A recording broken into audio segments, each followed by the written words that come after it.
जरिए हमला किया गया, डंडों के जरिए हमला किया गया, एक बलवा किया गया। लेकिन उसके साथ ही उससे 1 साल कबल जब से एक आईनी तहरीक अदम एतमाद की जो कौमी असम्बली में पेश की गई, जिसके ज़रिए आईनी तौर पर वज़ीर आज़म को उनके ओहदे से पार्लियामान ने हटाया और एक नए वज़ीर आज़म का इंतखाब किया, उस वक्त से रियासत पाकिस्तान पर उन्हीं लोगों ने जिन्होंने 9 और 10 मई को आग और डंडे का हमला किया, वो लोग झूठ के जरिए हमलावर हैं रियासत पाकिस्तान के ऊपर। और झूठ का आगाज जो है वो साइफर की जो पूरी एक गुमराह कुन मुहिम थी, जिसने ना सिर्फ पाकिस्तान में अपना झूठ फैलाया, बल्कि पाकिस्तान के जो खारजा ताल्लुकात हैं उनको मजीद जो बिगाड़ था उसमें पैदा किया। अमेरिका पर यह इल्जाम लगाया कि ये जो तहरीक अदम एतमाद थी उस अमेरिका ने पैसे दिए थे और कहा कि अमेरिका की साजिश थी। फिर एब्सोल्युटली नॉट का नारा लगाया कि जी हम तो उनकी बात नहीं मानेंगे। और अगरचे चेयरमैन तहरीक इंसाफ का बड़ा भयानक रिकॉर्ड है यू टर्न्स के मामले में, लेकिन गालिबन पाकिस्तान के लिए जो सबसे तबाहकुन उनके यू टर्न्स हो सकते थे, 2-3 उन्होंने लिए हैं, उसका भी हम जिक्र करेंगे। लेकिन ये जो एब्सोल्युटली नॉट एब्सोल्युटली यस में बदला है, इस पर पूरी कौम को समझने की और सोचने की जरूरत है कि वो चेयरमैन तहरीक इंसाफ जिन्होंने कहा कि जी हमने आजादी का झंडा उठाया हुआ है अमेरिका के खिलाफ, अब वो कदमों में गिरे हुए हैं कि अमेरिका मेरी मदद करे, अमेरिकी कांग्रेसमैन उनके लिए खत लिखें और उस झूठ को फैलाने में जिस तरह खवातीन की हुर्मत को बतौर हथियार इस्तेमाल किया, ये इंतहाई मजमूम हरकत है। और अगर लफ्ज शर्मनाक के कोई मानी है उर्दू जबान में तो ये शर्मनाक है, क्योंकि आपको मालूम है कि जिनके खिलाफ अलमे आजादी बुलंद किया था वहीं लाखों डॉलर सालाना खर्च करके लॉबिंग फर्म्स की खिदमात हासिल की गई।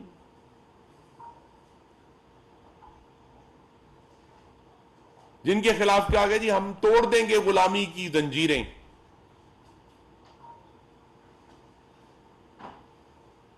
अब उन्हीं से दरखास्त की जा रही है कि जी आप इंसानी हकूक का मामला उठाएं।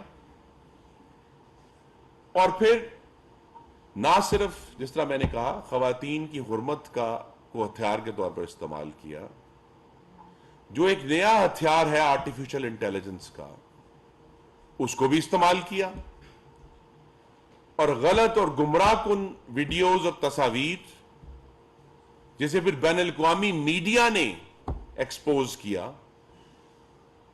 फ्रांस टेलीविजन ने एक्सपोज किया कि वो जो खातून की तस्वीर थी पुलिस के सामने,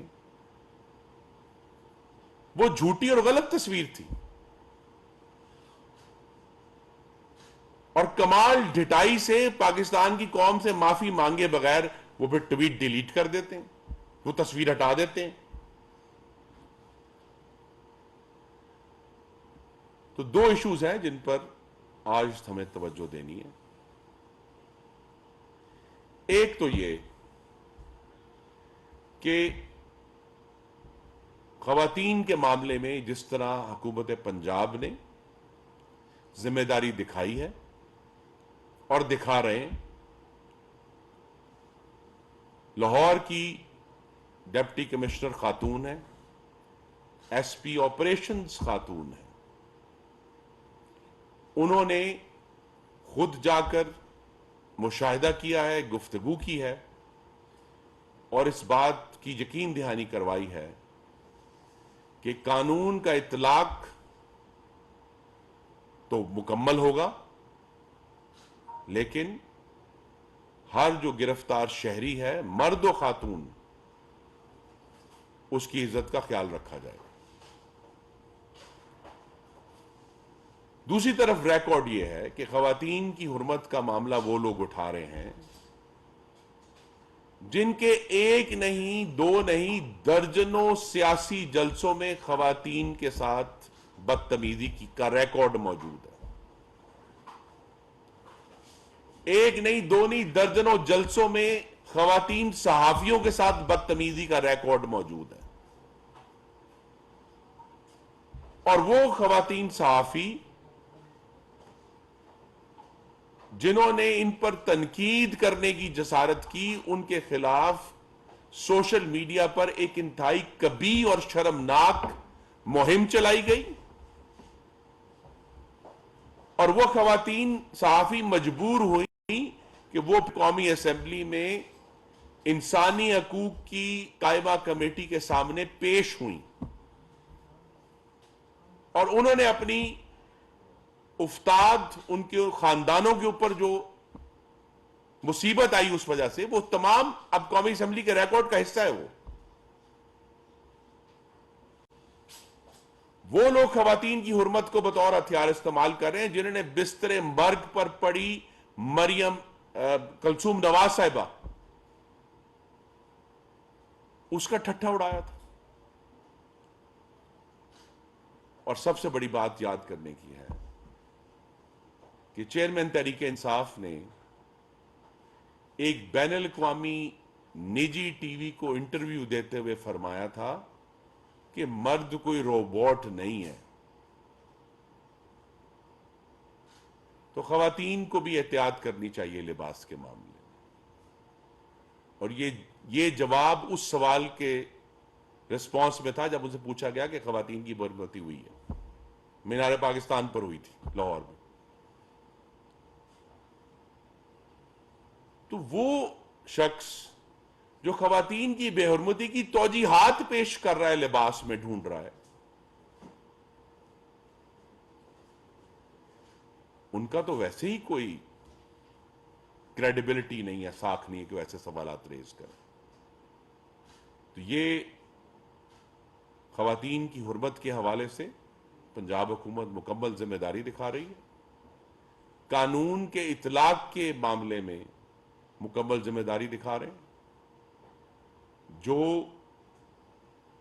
मर्द व खवातीन इस बलवे के जिम्मेदार थे, उसमें शामिल थे, उन पर कानून का इतलाक होगा। जो नहीं शामिल थे उन्हें आइंदा आने वाले दिनों में रिहा कर दिया जाएगा, लेकिन कानून का इतलाक होगा। क्योंकि हमें यह याद रखना है कि जिन लोगों ने 9 मई को रेडियो पाकिस्तान पेशावर को आग लगाई, वही लोग 9 साल पहले इस पाकिस्तान टेलीविजन की हेडक्वार्टर पर डंडे लेकर काबज हुए थे। तो ये कोई आज का नया रिकॉर्ड नहीं है जिस पर हम परेशान हैं। ये पहले भी इस किस्म की हरकतें कर चुके हैं। दूसरी जो अहम बात थी वो ये थी, और जिसका इयादा करना बेहद जरूरी है, वो ये है कि 9 मई को एक तज़वीराती टारगेटिंग हुई, जिसको अंग्रेजी में कहते हैं स्ट्रेटेजिक टारगेटिंग, कि गिरफ्तार रेंजर्स ने किया, हमला जीएचक्यू पे कर दिया। गिरफ्तार हुकूमत वक्त के इदारों ने किया, दीर में स्कूल जला दिया। गिरफ्तार हुकूमत ने किया, ईडी की एम्बुलेंस जला दी। गिरफ्तार हुकूमत ने किया, वहां मियांवाली में एम आलम के जहाज का मॉडल जला दिया। School, ambulance, radio Pakistan Peshawar, core commander का घर लाहौर में, मियांवाली एयरबेस, शोहदा की यादगार, मेट्रो स्टेशन, मोटरवे का toll plaza, police station, police की गाड़ियां, पुलिस के एहलकार,